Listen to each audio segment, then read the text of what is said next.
But again, I want to go back to the human side of this. We don't have 6 months or a year or even 6 days when you're talking about people's lives that are at stake.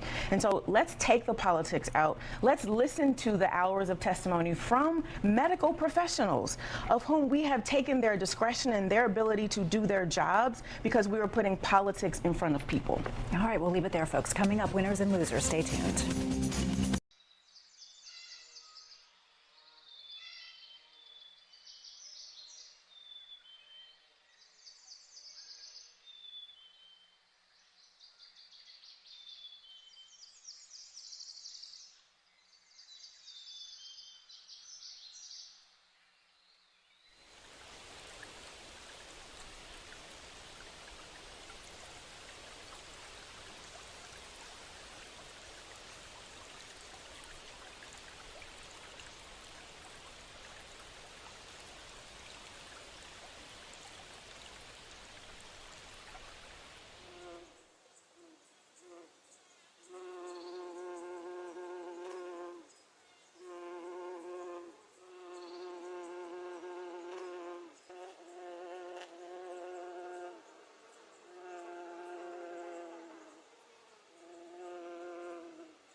Time now for the week's winners and losers. Met lots of Georgia Gang fans this week at a Greater Georgia event. Special shout out to Representative Will Wade and his beautiful wife Jennifer. Also met Nancy Popel from Paulding County. She says that she and her husband never miss a show. So thank you all for watching. Also shout out to Governor Brian Kemp, who was there, and also former Senator Kelly Loeffler. Phil, you were there. I was, and let me make you the winner. You were a great moderator. In fact, you made some news because Governor Kemp said there will be no special session, and so I thought that was good. I also wanted to make the Greenberg Trowing Law Firm the winner too for sponsoring that forum, and so I'll let everybody else have some winners and losers. Well, my winner is Senator Jon Ossoff for his questioning of the EPD head, and my loser is all of the Republicans who refused to hear the testimony and alter that 6-week abortion ban that's now causing the tragedy. Alicia. So I want to begin with my loser of the week. Deloitte Consulting that has received a $10 million grant, I guess it is, to administer this Pathways program, which is supposed to provide health insurance for our lowest income people in the state. It is awful to imagine that they are being paid $250,000 a month to do so-called community engagement, which comes to basically 3 postings on a website, and we don't even know if the people that they're trying to reach actually have internet access. And 4 testimonial videos for $250,000, one of which has been delivered. Unbelievably bad. And so I hope that there's going to be an investigation. All of my Republican friends who care about fraud, waste, and abuse, here is an issue that you need to go and find. Now, I would agree with you. Thank you. Go get on it, please. But my winners for the week are all of the graduates of the class of 2025. Congrats to you. Congrats to all of the parents. We did it. And we are excited about your future and all that's to come. Congrats, Brian. My winner is Slater Nally, who got to the last 5 of American Idol. He's a Love-It kid, went to speech school for preschool, and they've been very loyal speech school alumni. My daughter does gymnastics at their house on Mondays, and so she's with Slater a lot, and he is so kind to her. Great parenting by Katie and Slater Nally Sr. Congrats, Slater. I can't wait to buy your first album. It is going to be awesome. And we can't wait to come to a concert. We're going to, we'll be there. Free tickets. Front row, right here. All right, make it a great week. See you next time.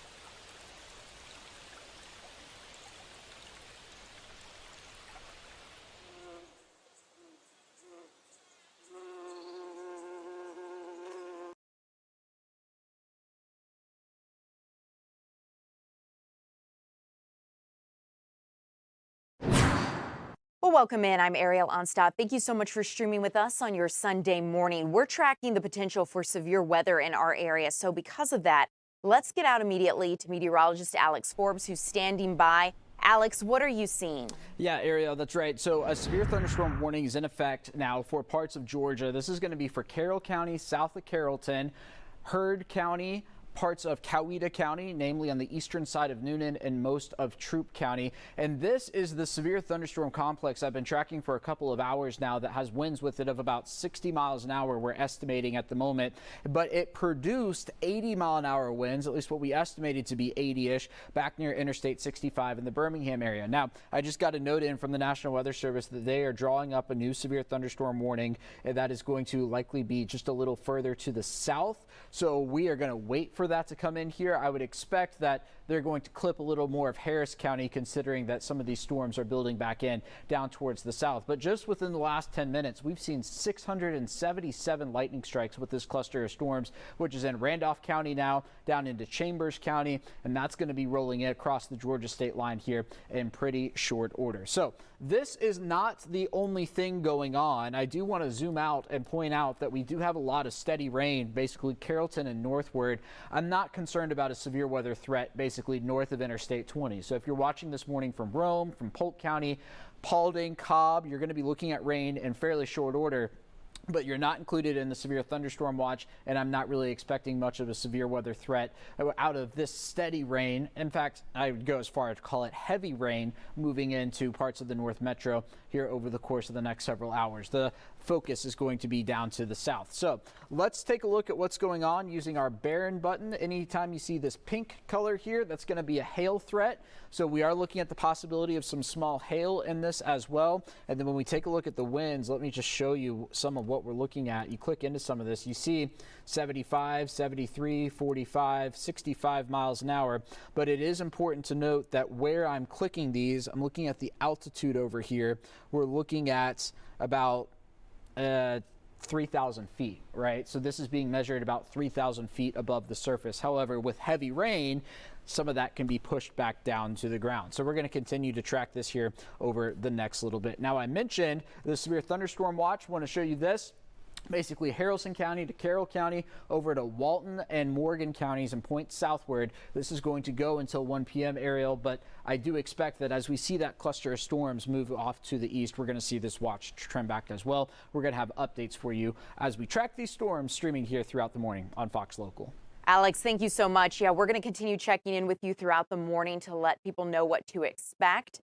As we continue on, we do want to get a check of some other things that are upcoming throughout the week. So one of those, as we're looking ahead, is we know next weekend is the Memorial Day weekend holiday. And if you've procrastinated until last minute, maybe you have a pool and it needs to be serviced, it needs maintenance, and you need to upkeep that. We have our own Eli Jordan standing by, ready to give us the 411 on how to fix up our pools ahead of time. So Eli, good morning. I see you staying dry before this rain rolls in. Tell us, how do we get our pools up to snuff?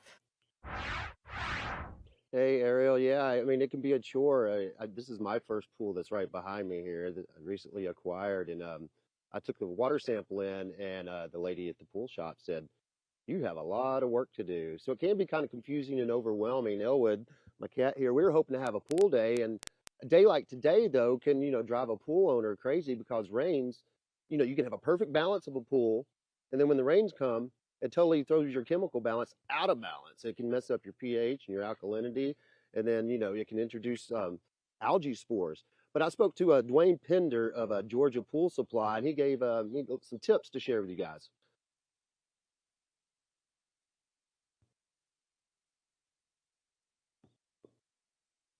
Having an issue playing your soundbite, but don't worry, because we actually need to go back to meteorologist Alex Forbes really quickly. He has an update about severe weather. So Eli, we're going to move away from you. Alex, let's go back out to you. What are you learning? Yeah, Ariel, just Murphy's Law. As we send it back, right, we get new information. Absolutely. Right. So here's the deal. The severe thunderstorm warning has now been extended into the South Metro. This happened just a couple of minutes ago. So if you are watching this morning from Heard County, Coweta, Fayette, Spalding, Pike, Meriwether, Harris, and Talbot counties. This severe thunderstorm warning was just issued a few moments ago and goes until 9:45 this morning. The warning issued for hail up to an inch in diameter and winds of 60 miles an hour, and it is moving to the east at 65 miles an hour. So this storm is moving at the speed of cars on the highway. So I'm going to track the most intense part of the storm. So this is going to be, you're going to be seeing rain ahead of these times, but this is when the really strong winds are expected to move into these areas. So LaGrange in the next 4 minutes, Northwest Point, assuming that's probably the lake, 5 minutes from now, Central Hatchie about 5 minutes, Cotton's Crossroads about 9 minutes,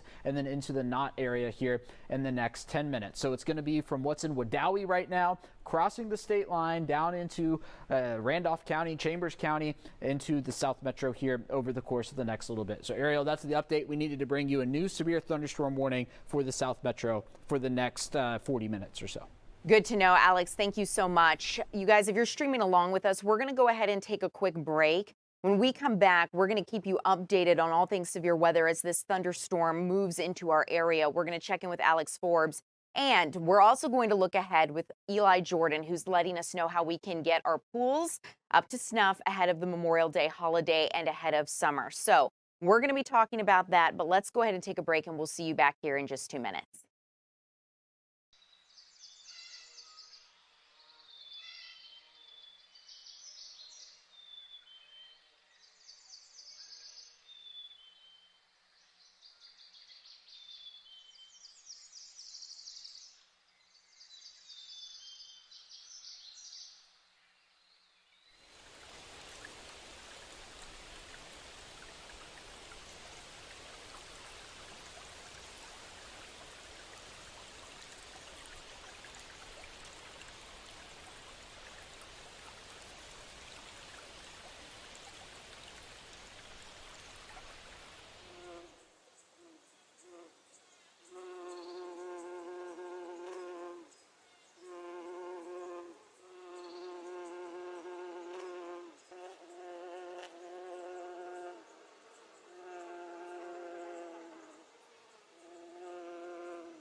welcome back in. I'm Ariel Onstad. Thank you so much for streaming with us. If you are gearing up for Memorial Day weekend festivities and remembrances, we know that a lot of you may have a pool that you're planning to use that weekend, and we're moving into the summer months. So our very own Eli Jordan sat down with a pool expert about how to get your pool summer ready as we look ahead. So Eli, good morning. It looks like you got a towel around you, and you know, whether it's water below you or water above you, you're prepared this morning. Oh yeah. We got the pool behind me. We got the water in the air. So, but it's the water in the air that can like mess up the balance of your pool. You can mess up your pH, your chlorine. That'll cause a green pool. I spoke to Dwayne Pender of Georgia Pool Supply, and he's got some tips for us. Let's take it away. The first mistake that everyone makes is they look at the swimming pool and it looks to be crystal clear and they think everything is okay. That's not the case. pH, it's real important. You can have a crystal clear swimming pool with a very low pH, which is deemed, we call acidic water, which is unhealthy to swim in. You can have a crystal clear swimming pool with no chlorine, but if you're not practicing testing the water weekly to know where your levels are, that's when problems arise. Chlorine and pH are the two most important factors in testing water. The pH actually is the center point of chemistry. Having a correct alkalinity locks the pH and doesn't allow it to fluctuate. So the first thing that I would recommend for a new pool owner is befriend yourself with a local pool company, a reputable pool company that offers water testing. It's real important to learn how to test your pool weekly so that you know where the chlorine levels are, and then once a month you would want to take a sample to the local pool store that helps you maintain the different factors due from rain. Rain dilutes the chemistry. If you saw the extended forecast and rain was coming, it's probably best to actually add a bag of shock prior to the rain coming so that the chlorine's elevated that can handle. There's a lot of contaminants that come in through the rain. It's the people that don't know that they have chlorine, the rain occurs, that's where algae spawns. This little affordable, simple way to test chlorine in your swimming pool is essential. People need to do this weekly. You can actually do it every other day, but it tells you exactly where the chlorine's at, because there are times that the chlorine will just dissipate and you won't know it. You're sitting there running with a crystal clear swimming pool with no chlorine running, and that's when problems arise. So this right here is a savior for every person that owns a swimming pool. It definitely is a savior. These test strips or test kit like this, days where you get your pool in balance, nice sunny, and then like a day like today, you got a big storm coming through. You got to retest it after the storm moves through. You might have to add some more chlorine, but also a bag of shock. But that is a booger of a storm heading our way, and so I'll be testing as soon as it passes through, but not before. I will keep an eye on the storm too. Eli, I know you're down there in Locust Grove, so we will transition to some weather looks from you if you start to get some severe weather your way. We got a little bit of sprinkles right now. Okay. Yeah, but I'll keep an eye on it. I've heard some thunder in the distance as well. We'll be checking back in with meteorologist Alex Forbes as the morning progresses to keep you guys up to date. In the meantime, let's get in some news of your day, right? So let's keep you updated. A manhunt is underway. Hogansville police are searching for a man who they say led police on a chase and took an infant. So I want to get out to this story and let you know what to expect. You're taking a look at your screen of this man. They say he held a baby hostage after hitting a police car. Friday, police responded to a dispute with potential gunfire. And then early Saturday morning, they were called back to the same area where they say this man, Jamal Cox, struck a police car and took off. They say he led them on a chase where he ultimately crashed. Police actually tracked him to a residence where they say he took an infant hostage. SWAT teams were able to save the infant, but say that Cox escaped before they could get inside. If you see him, if you see the man on your screen, you're advised to call Hogansville police. Now, another story we've been tracking for your Sunday morning is the update in the search for a missing kayaker. Right now, we're trying to confirm whether a body found during the search for the missing kayaker is indeed that missing kayaker. Now, crews have been searching Lake Lanier for Dustin Valencia. They say he vanished while kayaking on May 14th. Valencia's car, kayak bag, and flip-flops were found near Little Ridge Park. His kayak and paddle were later found in the water. Friday afternoon, game wardens with the Georgia Department of Natural Resources found a body using sonar equipment. but officials have yet to confirm again whether it is indeed Valencia. So as you go about your morning, another thing to keep in mind is we want to let you know about some road closures. If you are headed out through the South Atlanta area, I want to let you know about this. Atlanta Streets Alive is back this year. It is returning. And they are bringing this in once a month. Streets will close down for people to be able to enjoy biking, pedestrian activities, and walk some really busy streets here in Atlanta. One of the streets that are closing down as we look at this today, this is going to happen this afternoon, are the streets of Ralph David Abernathy and Georgia Avenue, Gordon White Park, Grant Park, and the West End. And this is going to be closed to cars. So again, the streets of Ralph David Abernathy and Georgia Avenue, Gordon White Park to Grant Park, and the West End. That's going to be closed to cars so people can walk, roller skate, bike, and just enjoy the area. It's going to happen from 12 until 7 this evening. So we'll continue to keep you updated on that. For now, it is time to go ahead and take a 2-minute break. When we return, I want to let you know about a 16-year-old girl who's doing big things here in the city of Atlanta. She's wanting to make sure elementary school students don't go without when it comes to their hygiene, maybe clothes they need, and she has ways you can get involved and support. So we're going to be speaking with the creator of Zion's Closet when we return. For now, we'll see you on the other side of this break.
Well, welcome back. You're taking a live look at our camera in LaGrange, Georgia, as this severe thunderstorm rolls in, as it rolls east towards our area. We're seeing lightning on that camera and then heavy bouts of rain pelt. It's hard to see because of the impact of that rain coming in. It's very cloudy, but you can see actually, if you watch, we just saw lightning there as the rain moved. You could see the flashes in between. We'll continue to keep you updated. Our Alex Forbes is going to have a live weather report in a little bit throughout the morning. For now, we're going to transition away from weather to catch up with the creator of Zion's Closet. Well, welcome back. I'm Ariel Onstad, and I'm so excited because we are about to speak to a couple very special guests. Zion Lester has founded Zion's Closet, a way to help elementary schools here in the Atlanta area, students who attend these. So Zion, it is great to have you with us. I'd love to speak to you a little bit more about how you got started and why you founded Zion's Closet. Hi, thank you for having me.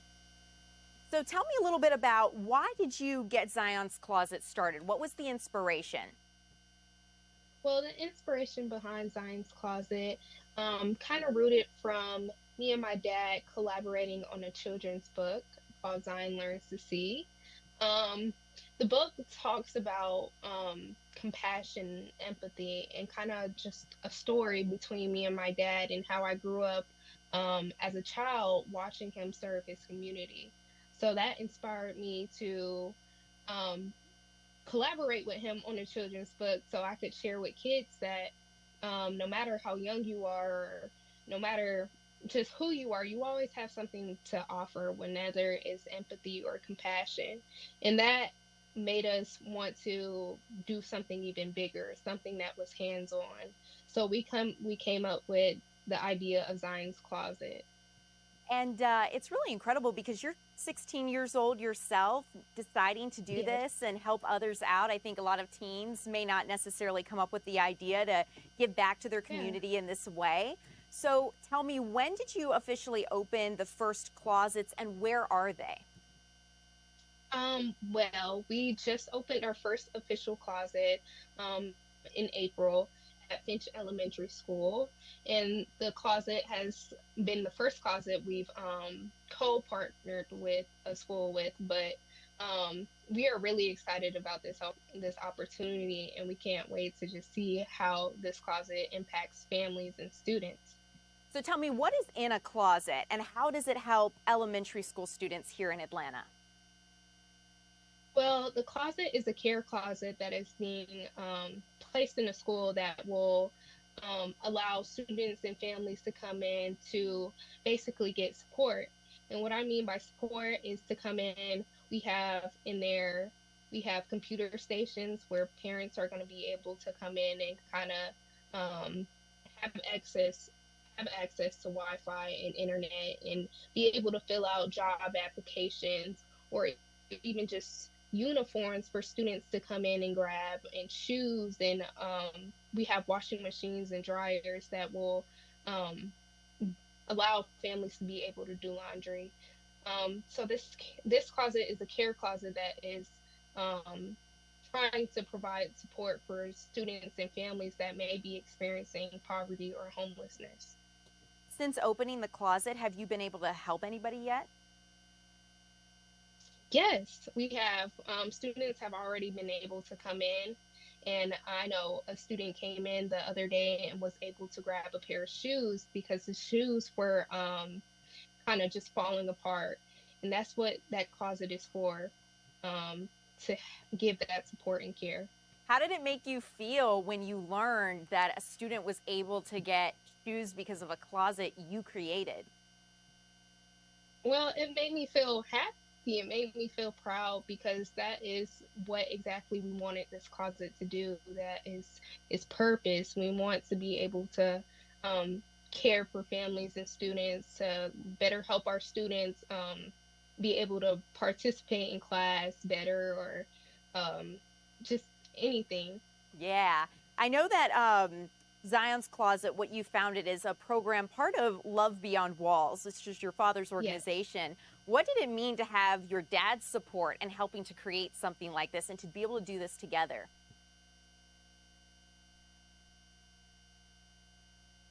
I think your audio cut out mid-question. Okay, let me ask it again. So what did it mean, Zion, and I know you have your father, Dr. Terrence Lester, here with you as well. What did it mean to be able to work on this project together?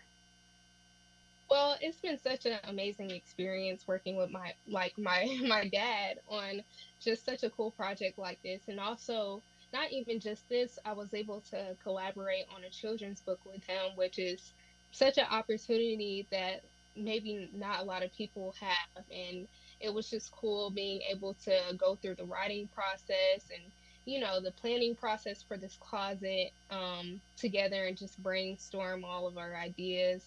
And yeah, it's been really cool, especially because he's my mentor and also my best friend. Oh, I love it. Dr. Lester, how does it make you feel to hear your daughter says you're her best friend? Yeah, I normally tell people that, you know, all the success in the world cannot replace the love from my children. They are, my family is at the center of you know, my dreams, and to hear my daughter say that I'm her best friend, I'm her mentor, that is success. as well as my son. You know, I always tell other fathers there's no substitute for being a public success and a private failure. So when you guys were putting this together, as you look towards the future, do you have visions for future closets or other ways that the community can get involved? Yeah, so right now we are actually in the process of working on the second project. The Zion's Closet #2 will be placed inside of Liberty Point Elementary.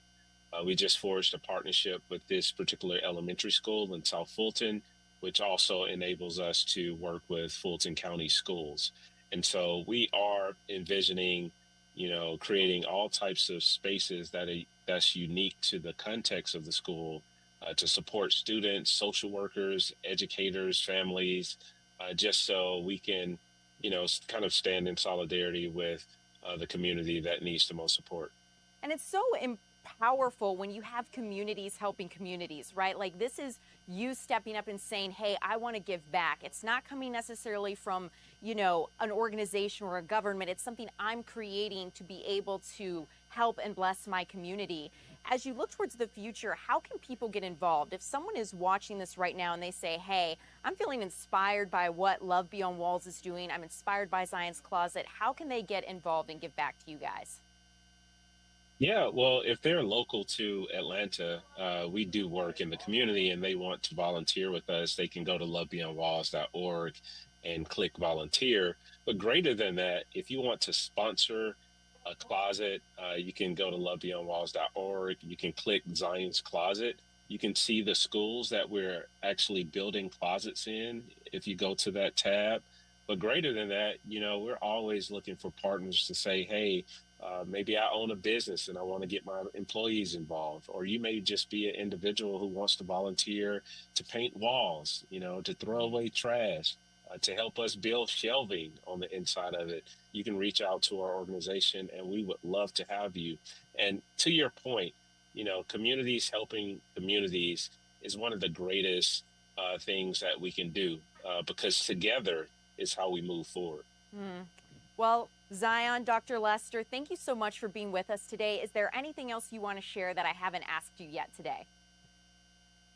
Again, we really grateful to be here. Thank you so much for having us. And again, we're always looking for volunteers and donations to help us spread this project.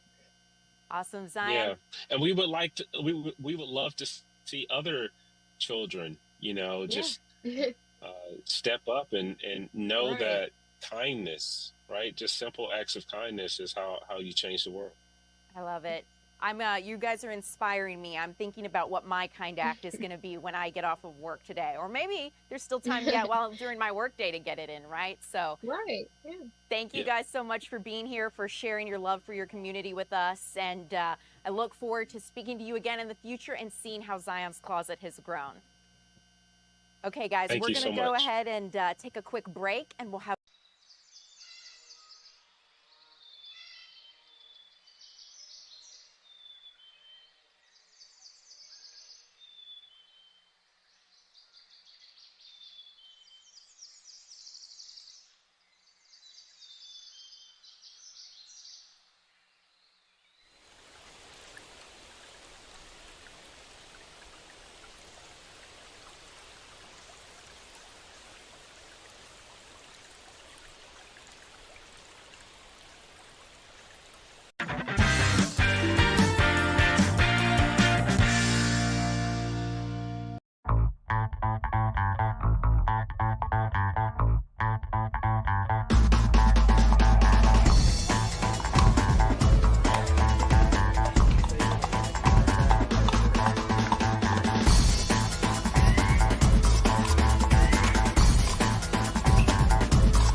Well, there's a name and a face that you need to know if you're a pickleball fan. We're talking about Jelena Ingram, who is one of the rising stars in this sport.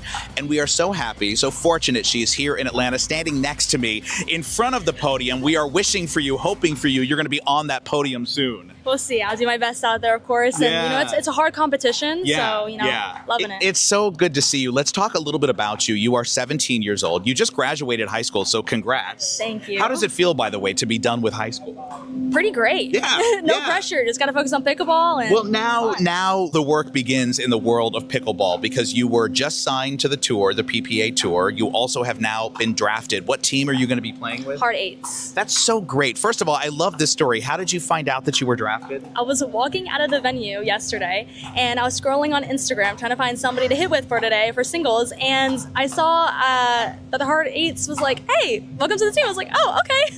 That is so wild. So you found out through Instagram you were drafted to play pickleball. Are you so excited to jump in and get started? Of course, more pickleball for me. Yeah. Well, so how did you get into this sport? What was the path that brought you here? So I just want to take a break from tennis. You know how it is. All the tennis players out there know. Yeah. It's really gruesome. So I just want to take a break, mental break, and play pickleball for funsies. And now I'm just obsessed. And of course, you've turned it into an entire new career now. So what do you think? I mean, is pickleball an easier sport to get into when you have a tennis background or not necessarily? 100%. I just think being able to have that little oomph in the beginning, being able to hit those shots like ground strokes, serves, you already have that. It's just really repetition at that point. Yeah, you said you're really a doubles player. Why doubles? I love partnering up with people. I'm just a people's person, so I just like kind of have more fun with that.